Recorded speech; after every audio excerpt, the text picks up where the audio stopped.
Hello everyone, welcome to ஆரூஸ் healthy lifestyle. இன்றைக்கி நம்ம ரொம்பவே ஹெல்த்தியான மில்லட்ஸ் தோசை ரெசிபி தாங்க பார்க்க போகிறோம். ரொம்பவே டேஸ்ட்டாக இருக்குங்க. ஈவன் குழந்தைங்க கூட மில்லட்ஸ் வந்து அதிகமாக சாப்பிட மாட்டாங்க. ஆனால் இந்த மாதிரி செஞ்சு கொடுத்து பாருங்கள், ரொம்பவே சாப்பிடுவாங்க. ஃபில்லிங்காகவும் இருக்கும், அவங்களுக்கு ஹெல்த்தியானது கூட. வாங்க எப்படி பண்ணுறதுன்னு பார்க்கலாம். இதுக்கு வந்து நான் பெரிய ஒரு பாத்திரம் எடுத்துக்கிட்டேங்க. இந்த சைஸ் டம்ளர் தான் நான் மெஷர்மெண்ட்டுக்கு எல்லாத்துக்குமே யூஸ் பண்ணியிருக்கேன். நீங்கள் ஒரு டம்ளர்னால் அந்த டம்ளரையும் யூஸ் பண்ணிக்கோங்க. இதில் 1 டம்ளர் ராகி ஆட் பண்ணியிருக்கேன், 1 டம்ளர் சாமை அரிசி, 1 டம்ளர் கருப்பு கவுனி அரிசி ஆட் பண்ணியிருக்கேங்க. உங்களுக்கு என்ன மில்லட்ஸ் வேணுமோ நீங்கள் தாராளமாக ஆட் பண்ணிக்கலாம். இது தாங்கிறது கிடையாது, என்ன வேணாலும் நீங்கள் ஆட் பண்ணிக்கலாம் மில்லட்ஸில். இது கூடவே நான் 1/2 டம்ளர் போல் உளுந்து எடுத்திருக்கேன். அதாவது 3 டம்ளர் மில்லட்ஸ் இதுக்கு நான் 1/2 டம்ளர் வந்து உளுந்து எடுத்திருக்கேங்க. கூடவே ஒரே ஒரு ஸ்பூன் வந்து வெந்தயம் ஆட் பண்ணியிருக்கேன்.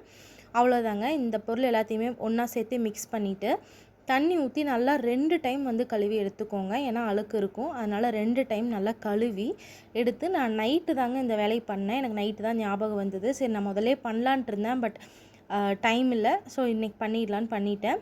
உங்களுக்கு வந்து மார்னிங் வேணும் அப்படின்னா நீங்கள் முன்னத்த நாள் மத்தியானமே நல்லா ஊற வச்சு நைட் ஆட்டி வச்சிட்டிங்க அப்படின்னா உங்களுக்கு காலையில் இட்லி ஊற்றுறதுக்கு நல்லாவே மாவு வந்து நல்லா பொங்கிருங்க. தோசைன்னா நம்ம இன்ஸ்டண்ட்டாக ஒரு ஆட்டினா ஒரு 2 ஹவர்ஸ்லேயே ஊற்றலாம். சூப்பராக இருக்கும், டேஸ்ட்டு நல்லா இருக்குங்க. இதை நான் சோக் பண்ண வச்சுட்டு காலையில் தாங்க ஆட்டினேன். அம்மா தான் ஆட்டி கொடுத்தாங்க, எனக்கு மாவாட்ட தெரியாது பேசிக்கலி. ஆட்டிட்டு இதை வந்து இந்த அளவுக்கு திக்னஸ் இருக்கணுங்க. கன்சிஸ்டன்சி வந்து இப்படி தான் இருக்கணும். ஓரளவு கெட்டியாக இருந்தால் தான் நம்மளுக்கு வந்து கல்லில் ஒட்டாமல் நல்லா நீட்டாக சூப்பராக வரும். ஒரு தோசை தவா வச்சுட்டு அதில் வந்து கொஞ்சமாக லைட்டாக ஆயில் க்ரீஸ் பண்ணிட்டு நான் தொடச்சி விட்டுட்டேன். தொடச்சி விட்டோடனே கல் சூடானோடனே இந்த மாவை ஊற்றி நல்லா ஒரு ரவுண்ட் ஷேப், என்ன ஷேப் வேணுமோ நம்ம ஊற்றிக்கலாங்க, அதெல்லாம் ஒன்றும் பிரச்சனை இல்லை. நல்லா ஊற்றிட்டு நல்லா மேலே வெந்தோடனே திருப்பி போட்டு நல்லா இது பண்ணிக்கலாங்க. 2 சைடும் நல்லா குக் ஆகணும். அப்போ தான் அந்த பச்சை வாசம் இல்லாமல் இருக்கணுங்க. குழந்தைங்க அப்போ தான் நல்லா சாப்பிடுவாங்க, இல்லாட்டி சேராமல் போனாலும் போயிடும். அதனால் நல்லா குக் பண்ணி எடுத்துக்கோங்க. இதுக்கு வந்து காம்பினேஷன் வேர்க்கடலை சட்னி, கார சட்னி எல்லாமே சூப்பராக இருக்கும். நான் வந்து இன்றைக்கி வெஜ் குருமா தான் ஊற்றியிருக்கேன். ரொம்பவே சூப்பராக இருந்தது.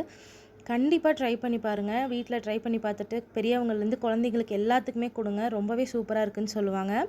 கண்டிப்பாக ட்ரை பண்ணி பார்த்துட்டு எப்படி இருக்குன்னு சொல்லுங்கள். Thank you so much. Bye bye.